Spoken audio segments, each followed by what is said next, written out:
දකුණු කොරියාව ජපානය හා අමරිකාව එක්ව කොරියානු අර්ධද්වීපයේ සිදු කළ ගුවන් අභ්‍යාසයෙන් පැය කිහිපයකට පසු උතුරු කොරියාව සිය අගනුවර ආසන්න මුහුද දෙසට රොකට් 10ක් පමණ දියත් කර ඇති බව විදේශ මාධ්‍ය සඳහන් කර තිබෙනවා.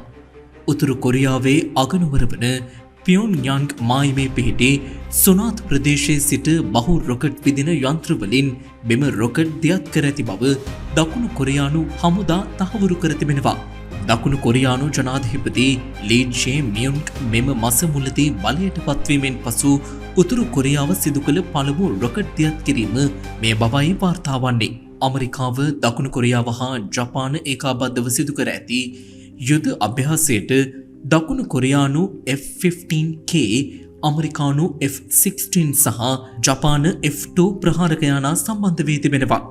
එය උතුරු කොරියානු තර්ජනවලට එරෙහිව ගැඹුරු සහයෝගීතාවයක් පෙන්නුම් කරනු ඇති බවයි විදේශ මාධ්‍ය වාර්තා සඳහන් කර තිබෙන්නේ. Transfast මෙහෙන් දැම්මා එහෙන් ගත්තා.